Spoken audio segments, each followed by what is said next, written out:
नमस्ते। आज की कक्षा में आप सभी का स्वागत है। आशा करती हूँ आप सभी ठीक होंगे, है ना। तो सारा अच्छे से बनाए होंगे। तो क्लास शुरू करने से पहले ब्रह्मनाद करेंगे। सावधान सिद्ध ब्रह्मनाद।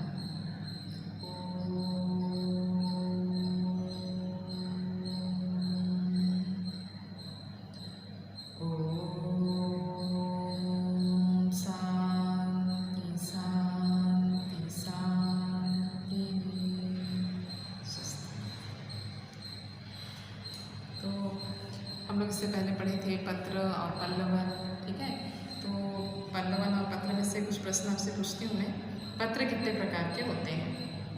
पहला प्रश्न है, पत्र कितने प्रकार के होते हैं? कितने प्रकार के होते हैं पत्र? 3 प्रकार के।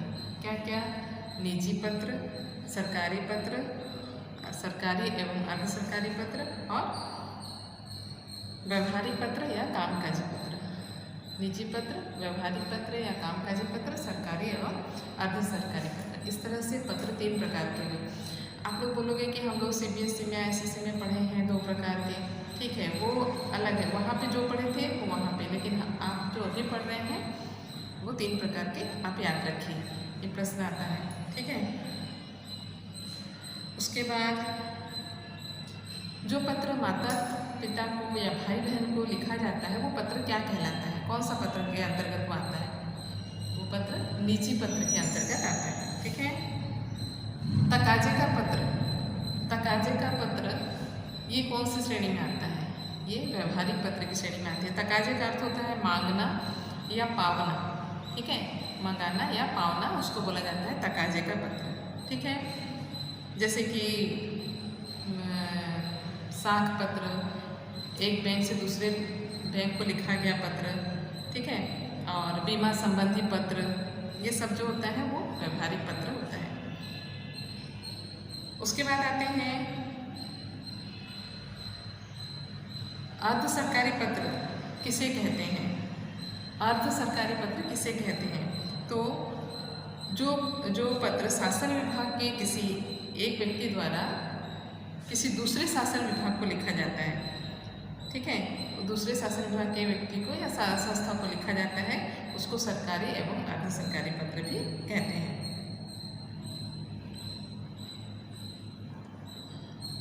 उसके बाद पत्र लेखन की क्या विशेषता है? पत्र लेखन की पहली विशेषता है कि पत्र हमेशा सरल होने चाहिए, उसमें पांडित्य प्रदर्शन की गुंजाइश नहीं होनी चाहिए, और जो शब्द होने चाहिए वो अर्थपूर्ण होने चाहिए, और छोटे छोटे वाक्यों में अपनी बात को कहनी चाहिए,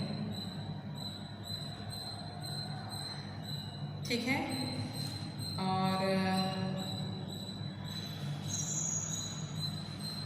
पत्र शैली में प्रभाववक्ता होनी चाहिए। व्यक्तिगत पत्र मुख्यतः कितने प्रकार के होते हैं? व्यक्तिगत पत्र मुख्यतः 6 प्रकार के होते हैं। क्या क्या? पारिवारिक पत्र, आवेदन पत्र, पदाधिकारियों के नाम पत्र, व्यावसायिक पत्र, संपादक के नाम पत्र और निमंत्रण पत्र। तो व्यक्तिगत पत्र मुख्यतः कितने प्रकार के होते हैं? व्यक्तिगत पत्र मुख्यतः 6 प्रकार के होते हैं, ठीक है। अगर छात्र परीक्षा भवन से पत्र लिख रहा हो, अगर छात्र परीक्षा भवन में पत्र लिख रहा होगा तो अपने पते की जगह पर क्या लिखना चाहिए? परीक्षा भवन लिखना चाहिए, ठीक है। और पत्र की समाप्ति पर क्या लिखना चाहिए? पत्र की समाप्ति पर अपने नाम की जगह पर, अपने नाम की जगह पर पत्र की समाप्ति पर अगर परीक्षा भवन से एक बच्चा पत्र लिख रहा है तो वो पता की जगह पर परीक्षा भवन लिखना चाहिए, और अपने नाम की जगह पर क ख ग ये लिखना चाहिए, ठीक है। अपने से बड़ों को पत्र लिख रहा होगा तो संबोधन क्या करेगा? अपनों से बड़ों को अगर पत्र लिख रहा है वो, तो संबोधन में क्या लिखेगा? पूज्य, मान्य, सामान्य, सामान्य नहीं सम्मान्य और आदरणीय, ये सब अपने से बड़ों को पत्र लिखते समय लिखेगा। अभिवादन में क्या करेगा? नमस्कार, प्रणाम, नमस्ते, ठीक है। और उपसंहार में क्या लिखेगा? अर्थात पत्र के अंत में क्या लिखेगा? आज्ञाकारी लिखेगा या फिर सेवक लिखेगा या फिर स्नेह पात्र भी लिख सकता है।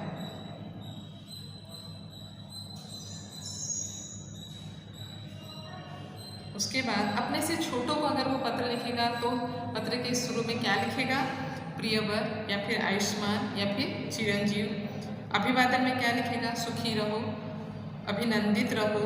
उपसंहार में क्या लिखेगा, शुभचिंतक या फिर शुभाभिलाषी। और भी लिख सकता है, प्रिय भी लिख सकता है, और आशीर्वाद शुभाशीष अभिवादन में दे सकता है, और उपसंहार में हितेच्छुक भी लिख सकता है। मित्रों को लिखते समय क्या लिखेगा, प्रिय, प्रियवर, प्यारे, हृदयस्थ, ठीक है। नमस्ते, अभिवादन में क्या लिखेगा, नमस्ते, जय हिंद, जय भारत, सप्रेम नमस्ते, मधुर स्मरण, ठीक है। और उपसंहार में क्या लिख सकता है, आपका मित्र, भवदीय, तुम्हारा ही, तुम्हारा स्नेही, तुम्हारा अपना ही, ये सब लिख सकते हैं, ठीक है। और व्यापारिक पत्रों में लिखते समय क्या लिखेगा, संबोधन में श्रीमान जी, महाशय, प्रिय महोदय या महोदया। अभिवादन में नमस्ते, जय हिंद, वंदे मातरम और जय भारत। उपसंहार में आपका शुभचिंतक, आपका शुभेच्छु, ये सारा भवदीय, ये सब लिख सकते हैं, ठीक है। तो ये आपके दिया है पेज नंबर 196 में दिया हुआ है कि अपने से बड़ों को पत्र लिखते समय संबोधन में क्या लिखोगे, अभिवादन में क्या लिखोगे, उपसंहार में क्या लिखोगे। तो ये जो है आपके लघुत्तरीय प्रश्न में ये आता है, तो इसलिए इसको थोड़ा सा ध्यान में रखना है, ठीक है। तो आज हम पढ़ेंगे और एक कविता, मंगलेश डबराल की कविता, ठीक है। मंगलेश डबराल की कविता है ताकत की दुनिया। कविता का नाम है ताकत की दुनिया, ठीक है।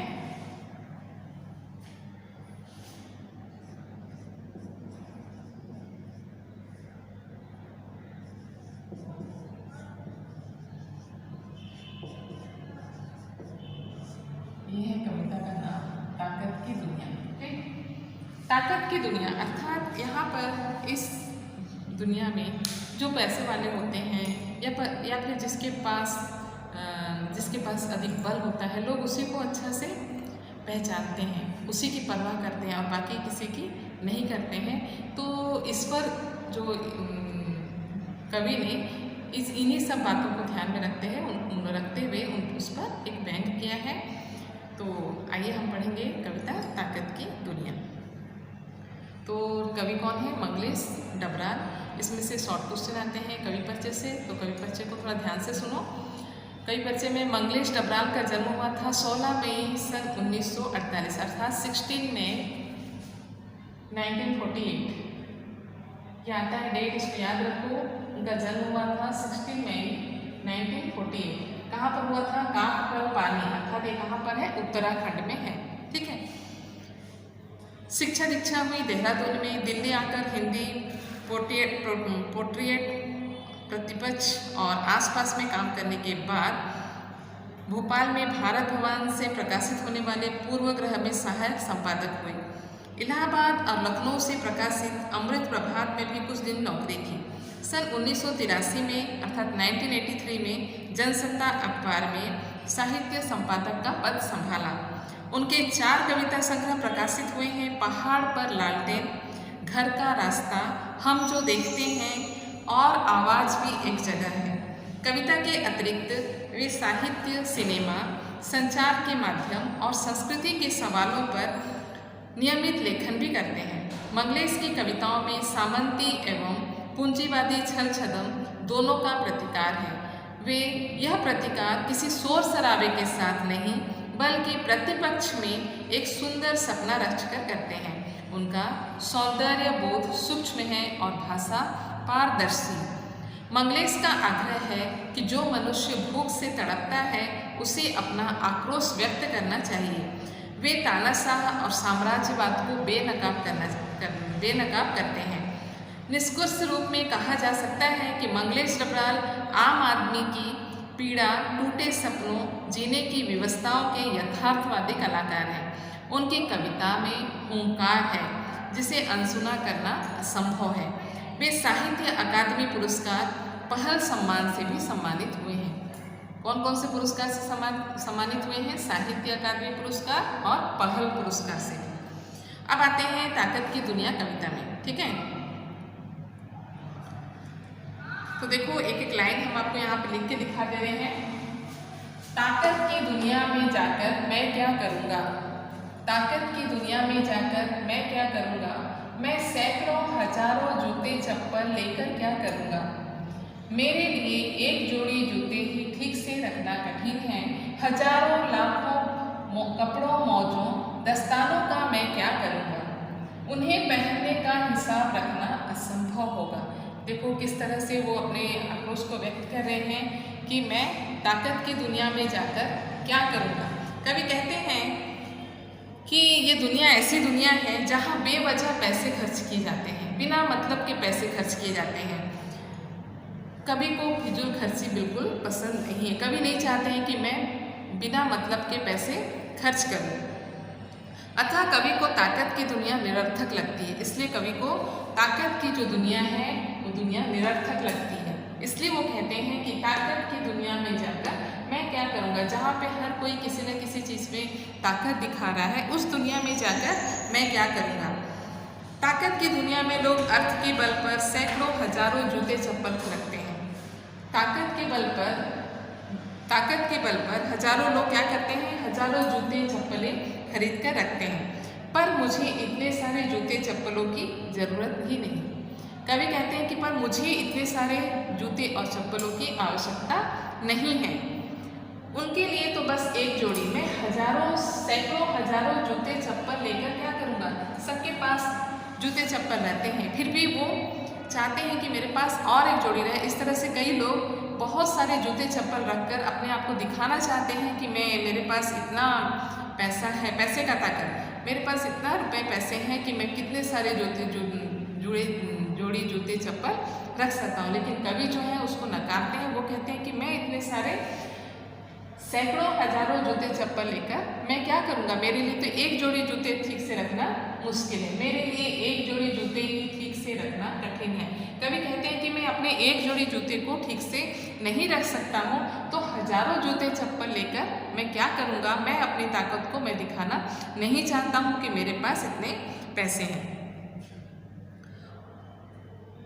क्योंकि जूते को पॉलिश लगाकर उसकी हिफाजत की जाती है। क्योंकि कवि कहते हैं, कवि का कहने का है कि इतने सारे जूते चप्पल ले लूँगा, लेकिन उसकी हिफाजत करना भी तो चाहिए। हिफाजत कैसे की जाएगी? क्योंकि जूते और चप्पलों पर तो पॉलिश लगाया जाता है, उसकी पॉलिश लगाकर हिफाजत की जाती है। मैं तो अपने एक जोड़ी जूते को भी पॉलिश ठीक से नहीं कर पाता हूँ, तो इतने सारे जूते चप्पल लेकर मैं क्या करूँगा? उसी तरह कवि कहते हैं कि हजारों लाखों मौजों और दस्तानों को भी वो इनकार करते हैं। किसको इनकार करते हैं? हजारों लाखों कपड़ों मौजों दस्तानों का भी मैं क्या करूँगा? अर्थात हजारों कपड़े मेरे पास पहनने को, एक जोड़ी कपड़े पहनने के लिए ठीक से मुझे समय नहीं है, तो मैं हजारों लाखों कपड़े मौजों का क्या करूँगा? मौजे क्या है? सॉक्स, ठीक है, और दस्ताने क्या है? गिलाफ, जिसको हाथ में पहनते हैं, ठीक है। तो इतने सारे लेकर मैं क्या करूँगा? मुझे हजारों लाखों कपड़े मौजे और दस्तानों की भी आवश्यकता नहीं है। इस सब का, क्योंकि इन सब का हिसाब रखना मेरे लिए असमर्थ है। इन सब का हिसाब रखने में मैं असमर्थ हूँ। अर्थात मैं आज कौन सा कपड़ा पहना हूँ और मुझे कल क्या पहनना है, ये सब हिसाब रखना मेरे लिए मुश्किल है। इसलिए मैं हजारों लाखों कपड़े भी लेकर रखना नहीं चाहता हूँ, ठीक है। क्योंकि मुझे याद नहीं रहेगा कि अनगिनत कपड़े मौजे दस्तानों में से उसने कितने पहने हैं और कितने नहीं पहने, ये याद रखना मेरे लिए मुश्किल है। इसलिए मैं इतने सारे मौजे दस्ताने और कपड़े, ये जूते चप्पल, ये सब रखना नहीं चाहता हूँ। और हमेशा मेरे मन में डर भी रहेगा कि कहीं मेरा कुछ खो ना जाए। अगर इतने सारे होंगे तो हमेशा मुझे खोने का भी डर रहेगा। इसलिए मैं इतने सारे जूते चप्पल मौजे दस्ताने और कपड़े रखना नहीं चाहता हूँ। फिर आगे कवि कहते हैं, इसके आगे कवि फिर कहते हैं, क्या कहते हैं? रहने की समस्या को लेकर बात करते हैं। रहने की समस्या को लेकर क्या कहते हैं? कवि कहते हैं उसे बहुत सारे कमरों की कोई आवश्यकता या ज़रूरत नहीं है। इसलिए वो कहते हैं मैं इतने सारे कमरों का क्या करूँगा? वो चाहते हैं कि मैं इतने सारे कमरे लेकर, लोग अपनी ताकत दिखाने के लिए बहुत सारा घर बनवा लेते हैं, बहुत सारी जगहों पर प्लॉट खरीद लेते हैं, तो उसको दिखाते हुए कवि कहते हैं कि मैं इतने सारे कमरों का क्या करूँगा? यह दुनिया घर है, कोई होटल नहीं। क्योंकि मैं समझता हूँ कि ये दुनिया जो है क्या है, वो एक घर है, ठीक है, कोई होटल नहीं। होटल में बहुत सारे कमरे होते हैं और लोग किराया देकर ठहरते हैं। इस दुनिया में रहने के लिए बस एक ही घर की आवश्यकता है, इसलिए मैं और बहुत सारे कमरे लेकर घर बनाकर क्या करूँगा। ज़्यादा कमरों की लालच इंसान को नहीं करनी चाहिए। फिर वो कहते हैं कि ज़्यादा कमरों की, ज़्यादा घर की लालच इंसान को नहीं करनी चाहिए, क्योंकि ये दुनिया जो है वो क्या है, एक घर है, ठीक है। और कभी अपनी नींद का, इसलिए वो अपनी नींद का बात बताते हुए कहते हैं, और मेरी नींद का आकार हद से कम एक चिड़िया के बराबर है। तो कवि कहते हैं कि कवि नींद को बहुत छोटी यानी हल्की बताया है, बहुत छोटा बताया है उनको, कि मतलब आराम करने के लिए वो चिड़िया का माध्यम दे रहे हैं कि आराम करने के लिए, जैसे चिड़िया एक घोंसले में एक रात रुक जाती है और उसकी नींद बराबर हो जाती है, उसी तरह मनुष्य को भी एक घर में शांति से नींद आ सकती है। अगर वो इतने सारे घर बनाता है तो क्या वो जाकर वहाँ रहता है? वो नहीं रह सकता है। इसलिए उसको एक घर में ही संतुष्ट होना चाहिए। तो फिर उस दुनिया में उसके लिए एक घर यानी एक कमरा ही काफ़ी है। अगर वो एक ही जगह पर अपनी नींद को पूरी करता है तो उसके लिए इतने सारे घर बनाने की क्या आवश्यकता है? उसके लिए सिर्फ एक घर ही काफ़ी है, ठीक है। अर्थात छोटे से घर में ही इंसान को संतुष्ट हो जाना चाहिए, अर्थात अपने छोटे से घर में ही इंसान को संतुष्ट हो जाना चाहिए, उसी में संतुष्टि पा लेनी चाहिए। बहुत ज़्यादा कमरों की उसे ज़रूरत नहीं है। फिर कवि अपना और एक आगे बताते हैं, मैं सिक्कों पर अपना नाम और चेहरा क्यों खुदवाऊंगा? मैं जानता हूँ बाजार से बाहर उनका कोई मोल नहीं है। मैं क्यों बनवाऊंगा मंदिर, मस्जिद, गिरजा या ऐसा ही कुछ? मुझे पता है वहाँ कोई ईश्वर नहीं रहता। फिर आगे कवि कहते हैं कि अपने नाम या चेहरे को स्थायी करने की मुझ में कोई चाह नहीं है, इसलिए मैं अपने चेहरे को किसी सिक्के पर नहीं खुदवाना चाहता हूँ, किसी मोहर पर नहीं खुदवाना चाहता हूँ। मैं नहीं चाहता हूँ कि मेरा नाम स्थायी रहे। वो सिक्कों पर अपना चेहरा या नाम खुदवाने के पक्षपात में नहीं है। सिक्का बाजार में चीज़ें खरीदने की चीज़ के काम आता है, अर्थात सिक्का जो होता है वो बाजार में सामान खरीदने के काम में आता है। पर एक बार सिक्का बाजार से बाहर निकल जाता है तो वो मूल्यहीन वस्तु के बराबर हो जाता है। जब एक बार वो सिक्का जब बाजार से बाहर निकल जाता है, अर्थात वो जब चलता नहीं है तो उसका कोई मोल नहीं रह जाता है। जैसे कि देखो पुराने जो पैसे हैं, जो सिक्के हैं, जो पहले के 5 पैसे, 10 पैसे, 20 पैसे ये जो थे, आज उसका कोई मोल नहीं है। उसमें कितने सारे मतलब किसी में बड़े बड़े लोगों के जो है मोहर जो लगे हैं, मोहर लगे मतलब खुदवाया गया है, उसको प्रिंट दिया गया है, तो वो सब उसका कोई मोल नहीं रह जाता है। तो इसलिए वो कहते हैं कि ये बाजार से बाहर इसका कोई मोल नहीं है, वो तो मूल्यहीन वस्तु के बराबर हो जाती है। अर्थात जब वो चलना बंद हो जाता है तो वो मूल्यहीन वस्तु हो जाती है। अर्थात इस अस्थायित्व की वजह से कवि के अनुसार इसलिए वो चाहते हैं कि कोई स्थायित्व नहीं है, तो इसलिए वो अपना चेहरा जो है वो सिक्कों पर खुदवाना नहीं चाहते। फिर आगे कहते हैं कि धार्मिक पीठों पर ईश्वर नहीं रहता। वो जानते हैं, देखो मैं क्यों बनवाऊंगा मंदिर, मस्जिद, गिरजा या ऐसा ही कुछ। मतलब कवि के अनुसार वो जानते हैं कि मंदिर, मस्जिद, गिरजा आदि में भगवान नहीं रहते, भगवान तो सबके हृदय में रहते हैं, है ना। तो मैं क्यों बनवाने जाऊंगा मंदिर, मस्जिद। कुछ लोग अपने संपत्ति को दिखाने के लिए कहीं कहीं पर मंदिर बनवाते हैं, कहीं पर गिरजा बनाते हैं, कहीं पर मस्जिद बनवाते हैं। तो कवि ऐसा नहीं चाहते हैं, ठीक है। और किसी भी प्रकार की जो उपासना स्थल है वो बनाना, निर्माण करने से इनकार करते हैं। साथ ही साथ कवि संचय की प्रवृत्ति को भी इनकार करते हैं, जो संचित करके रखते हैं उनको भी वो इनकार करते हैं। वह कहते हैं इतने टोक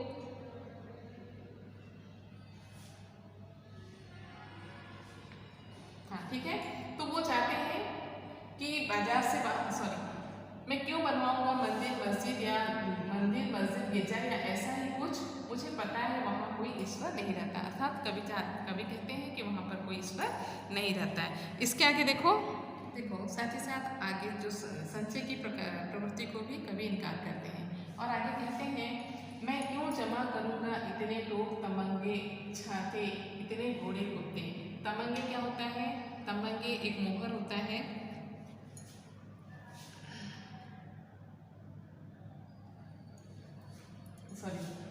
मैं क्यों जमा करूँगा छाते इतने घोड़े कूदे। तमगे का अर्थ होता है एक सरकारी चिन्ह या निशान जिसको वस्त्र के ऊपर छाती के बाईं ओर लगाया जाता है, ये तमगे। तो कवि कहते हैं कि मैं क्यों जमा करूँगा इतने तोप, तमगे, छाते, इतने घोड़े कुत्ते, अर्थात मैं पैसा रख कर इतना दिखाना नहीं चाहता हूँ, ताकत दिखाना नहीं चाहता हूँ, ना तो मैं तोप, तमगे, छाते आदि सबको जमा करना चाहता हूँ। हीरे मोती इतना हरबा हथियार, ऐसे ऐसे जहाज, हीरे मोती और धन रत्न आदि भी और हथियार आदि भी मैं रखना नहीं चाहता हूँ।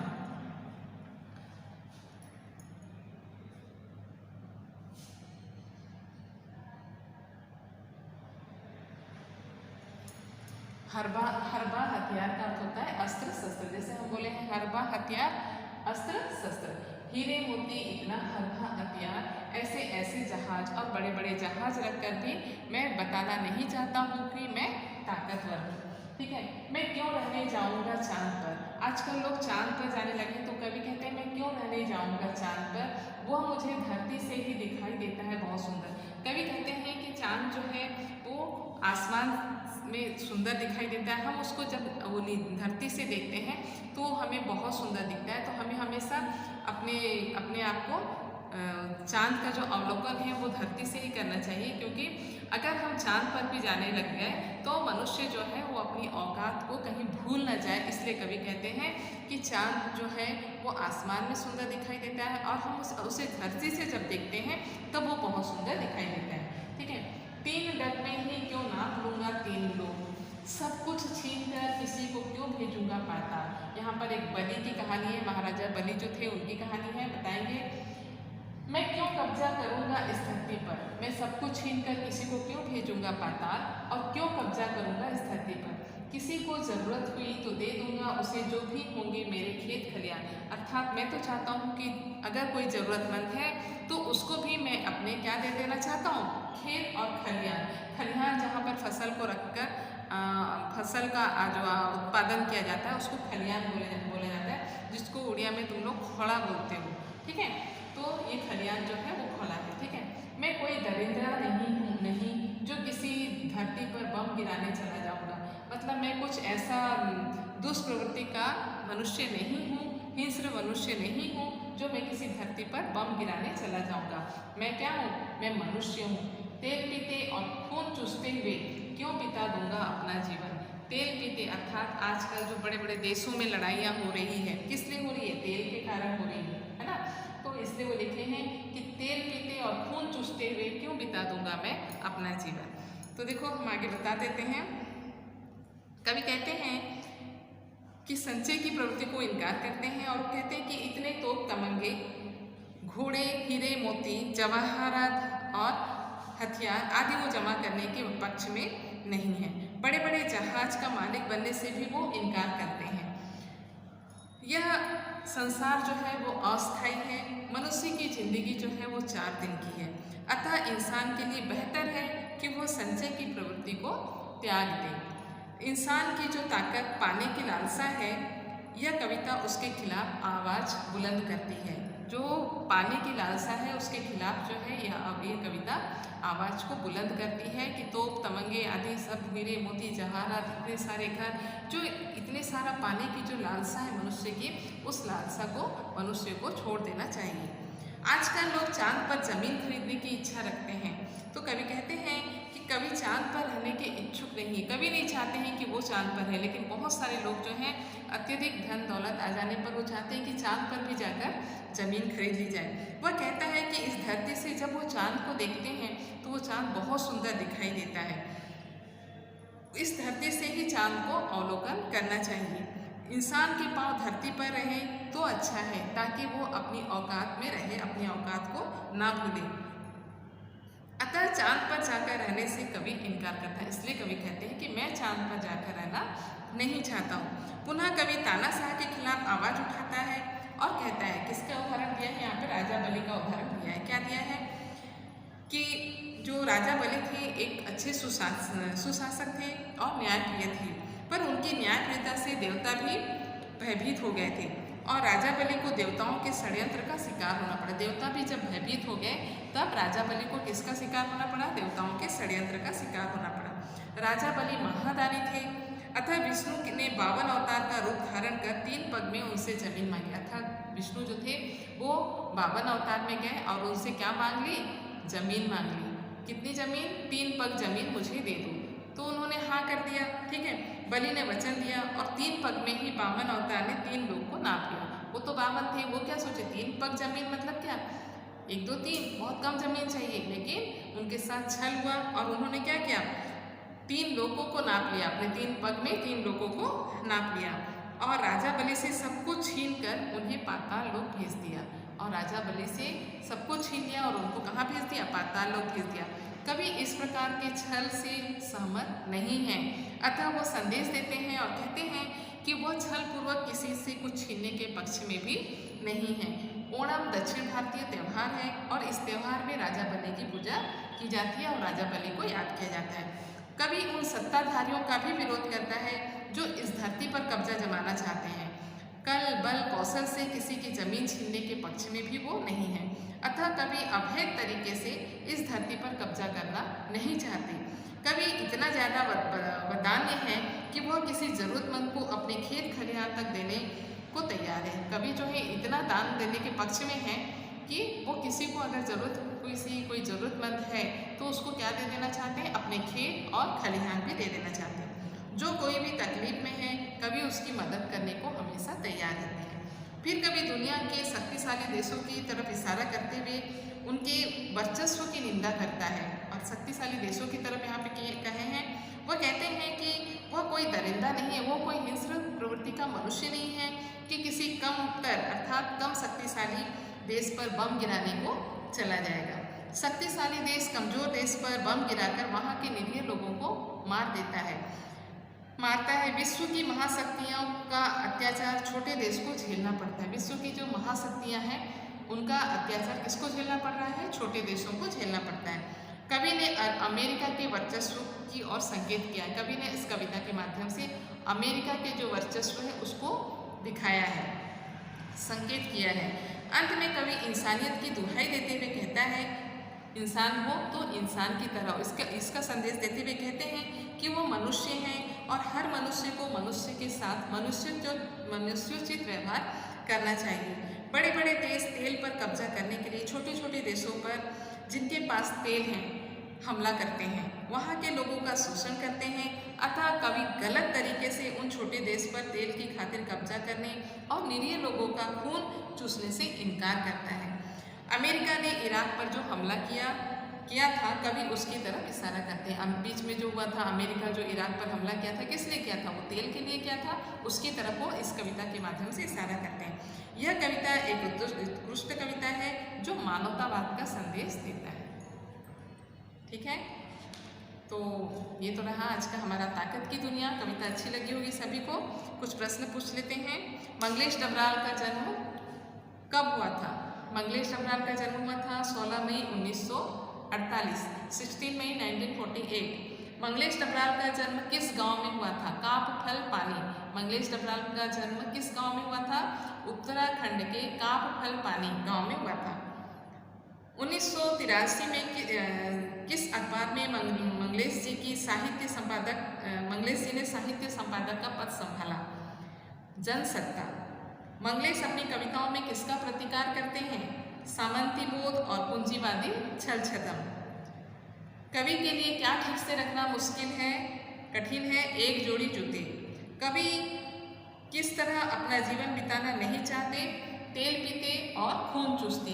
कवि दुनिया को क्या नहीं मानता? होटल। कवि दुनिया को क्या नहीं मानता? होटल। कवि दुनिया को क्या मानते हैं? घर। कवि किस पर अपना नाम और चेहरा खुदवाना नहीं चाहते? सिक्कों पर। कवि के लिए किन्हें पहनने का हिसाब रखना असंभव होगा? कपड़े, मोजे और दस्ताने। कवि दुनिया को क्या मानता है? घर मानता है। कवि की नींद का आकार किसके बराबर है? एक चिड़िया के बराबर है। मंगलेश डबराल का साहित्यिक परिचय दीजिए। देखो, साहित्य कवि परिचय से प्रश्न आया है। बहुत सारे प्रश्न इस कवि परिचय से आएंगे, इसलिए कवि परिचय को अच्छे से याद करोगे। मंगलेश जी ने कविता के अतिरिक्त और क्या क्या लिखा है?